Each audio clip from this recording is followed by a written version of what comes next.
पूस की रात कहानी के इस तीसरे भाग में हम इसके टेक्स्ट पाठ्य के माध्यम से इस न सिर्फ इस कहानी की समीक्षा करेंगे बल्कि ये देखने की कोशिश करेंगे कि किस तरह से अ, कहानी के कोर को अब मूल्यांकन में लाया जा सकता है। एक तो अ, नज़रिया है कि हम कहानी को मूल्यांकित करते हैं उसका भाव पक्ष, कला पक्ष और भाव पक्ष में उसमें तमाम चीज़ जो उसके पक्ष हैं उनके बारे में अलग-अलग से बात की जाती है।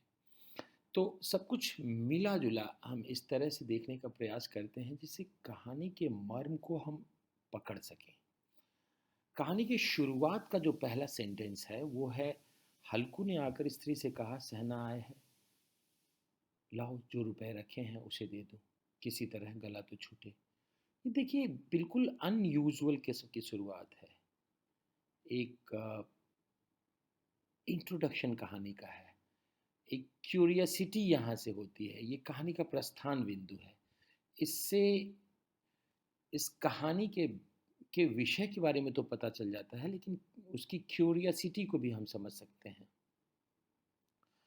आ, इसी कहानी में शुरू के ही उसमें दिखाई पड़ता है कि जब अ, हल्कू ने अपनी पत्नी से यह बात आके कहा तो मुन्नी झाड़ू लगा रही थी, फिर पीछे फिरकर बोली, तीन ही तो रुपए हैं, दे दोगे तो कम्बल कहाँ से आएगा। अब यहाँ पर खास गौर करने वाली बात है कि जो पहला संवाद था उसका रिस्पॉन्स जो हम देख रहे हैं और शब्दों का किस तरह से प्रयोग किया है, कंबल को किस तरह से उन्होंने कम्बल कहा है। यानी वास्तविक जीवन में हम जिस तरह के अ, उच्चारण और शब्दावली का प्रयोग करते हैं वो इसमें देखने को मिलता है। एक छोटी सी बात है, माघ पूस की रात हार में कैसे कटेगी, उससे कह दो फसल पर दे देंगे अभी नहीं। यानी जब फसल पकेगी तो हम दे देंगे। अब ये बात जो है अ, ये इंट्रोड्यूस करती है कहानी को। इसके बाद एक जो फसल जो उम्मीद लिए हुए है कि जब हल्कू की फसल कट कर आएगी तो वो अपने कर्ज को चुका देगा। ये शुरुआत है जो कहानी की, वो बड़ी बड़ी रोचक है और देखने की ज़रूरत है कि कहानी के क्राफ्ट के हिसाब से इसे कैसे बनाया गया है। इसी कहानी में आगे चल के आता है कि डिस्क्राइब किया है कि हल्कू एक क्षण अनिश्चित खड़ा रहा, पूस सिर पर आ गया, कम्बल के बिना हार में रात को वह किसी तरह नहीं जा सकेगा, मगर सहना नहीं मानेगा, घुड़कियां जमाएगा, गालियां देगा। अब देखिए कि ये जो मोनोलॉग है उसमें किसान जो है हल्कू जो है न सिर्फ अपनी पक्ष को कल्पना कर रहा है बल्कि सामने के रिस्पांस को भी कल्पना कर रहा है।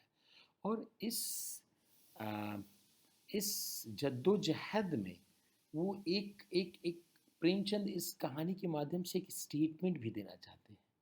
बला से जाड़ों में मरेंगे, बला तो सिर से टल जाएगी, यह सोचता हुआ अपना भारी भरकम डील लिए हुए जो उसके नाम को झूठ सिद्ध करता था, स्त्री के समीप आ गया और खुशामद करके बोला, ला दे दे, गला तो छूटे, कम्बल के लिए कोई दूसरा उपाय सोचूंगा।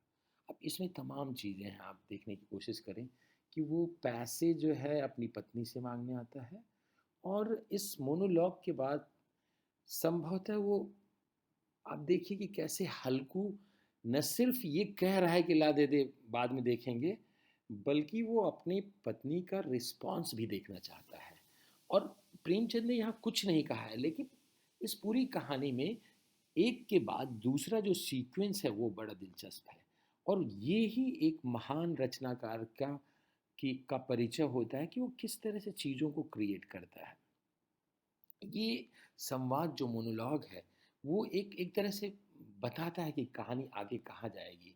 और ख़ास तौर से ये देखने वाली बात है कि इतने कम संवादों के माध्यम से प्रेमचंद ने किस तरह से कहानी को नियोजित किया है कि कथानक को कैसे कहना है। आप सभी जानते हैं कि स्टोरी टेलिंग एक बहुत दिलचस्प विधा है और स्टोरी टेलिंग का तरीका यानी किस तरह से कहानी क्यूरियसिटी क्रिएट करती है, किस विषय को चुनती है, उस विषय को किस तरह से बिल्ड करती है और किस तरह से पाठक से जोड़ देती है।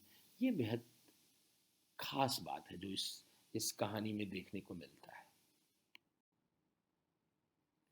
कहानी में हम आगे एक स्थान पर देखें, एक संवाद को, कहानी के टेक्स्ट को देखें, गौर करें, तो हम देखेंगे कि प्रेमचंद कैसे डिस्क्राइब करते हैं कहानी का जो नैरेटिव है, जो कथानक है, उस कथानक अपने उद्देश्य को कन्वे करने में कैसे डिस्क्रिप्शन का इस्तेमाल करते हैं। ये गौर करने वाली बात है। पूस की अंधेरी रात, आकाश पर तारे भी ठिठुरते हुए मालूम होते थे।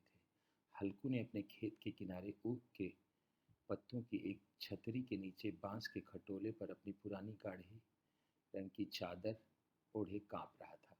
खाट के नीचे उसका संगी कुत्ता जबरा पेट में मुंह डाले सर्दी से कूं कूं कर रहा था। दो में से एक को भी नींद न आती थी। ये इस बात का उदाहरण है कि कहानी में जो वातावरण है उसको कैसे क्रिएट करते हैं।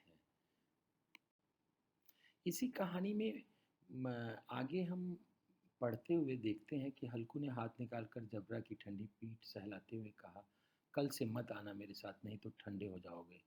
अब ये ठंडे हो जाओगे एक मुहावरा है, और इस मुहावरे से हल्कू का उस जबरा के प्रति जो कंसर्न है और अपनी जो स्थिति है, दोनों सिर्फ एक इस वाक्य से बहुत गहराई से कन्वे हो जाता है। यह रण पछुआ न जाने कहाँ से बर्फ लिए आ रही हो, उठूं फिर एक चिलम भरूं, किसी तरह रात तो कटे, वरना ऐसा लगता है जैसे रात काटनी मुश्किल हो गई है। और ये स्ट्रगल किस बात का है कि हल्कू अपने खेत की रखवाली कर रहा है, और स्थितियाँ कैसी हैं, वो जाड़े की रात जिसमें उस जाड़े से उसका स्ट्रगल और उसकी आजीविका को बचाने की कोशिश। किसी तरह रात तो कटे, 8 चिलम तो पी चुका, यह खेती का मजा है। और एक एक भगवान ऐसे पड़े हैं जिनके पास जाड़ा जाए तो गर्मी से घबरा कर भागे। मोटे मोटे गद्दे, लिहाफ, कंबल, मजाल है जाड़े का गुजर हो जाए, तकदीर की खूबी। ये मोनोलॉग जो हल्कू की इस कहानी की जो विडंबना है, उसको बहुत प्रभावी ढंग से आगे ले जाता है। और एक जगह आता है, मजूरी हम करें, मज़ा दूसरे लूटें। साहित्य में कहते हैं कि महान रचनाकार जो है वो कथानक के माध्यम से बहुत सटल वे में, बिना विशेषण के, अपना पक्ष या कहानी में किस चीज़ को उभारना है और किस तरह से ये एक त्रासदी में बदल जाती है पूरा कथानक, इस बात का ये बेहतरीन उदाहरण है। इसी कहानी में आगे एक जगह है, हल्कू उठा गड्ढे में जरा सी आग निकाल कर चिलम भरी। जबरा उठ बैठा। हल्कू ने चिलम पीते हुए कहा, पिएगा चिलम? जाड़ा तो क्या जाता है, जरा मन बदल जाता है। यानी अपने मन को बहकाने के जो साधन हैं हल्कू के पास, वे कितने नाकाफ़ी हैं और किस तरह से एक एक एक भुलावा सा है। जबरा ने उसके मुंह की ओर प्रेम से छलकती हुई आंखों से देखा। हल्कू, आज और जाड़ा खा ले, कल से मैं यहाँ पुआल बिछा दूंगा, उसी में घुसकर बैठना, तब जाड़ा न लगेगा। जबरा ने अपने पंजे से उसकी घुटनियों उसने घुटनियों पर रख दिया और उसके मुंह के पास अपना मुंह ले गया। हल्कू को उसकी गर्म सांस लगी।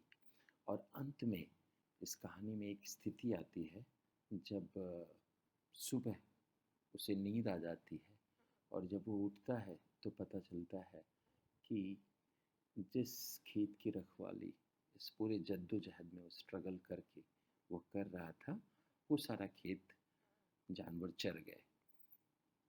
ये कहानी 3.5 पेज में न सिर्फ एक सीमांत किसान की जिजीविशा और त्रासदी को कहते हैं, बल्कि पूरे कथानक को और उस कथानक के वातावरण को बहुत प्रभावी ढंग से कन्वे करते हैं। ये न सिर्फ हिंदी साहित्य की बल्कि दुनिया की एक बेहतरीन कहानियों में से शुमार है। और इसे आप जितनी बार पढ़ें उतनी बार आप इसमें नए अर्थ खोजेंगे और ये देख पाएंगे कि कहानी अपने संरचना में, अपने कथन में, अपने उद्देश्य में कितनी प्रभावी कहानी है।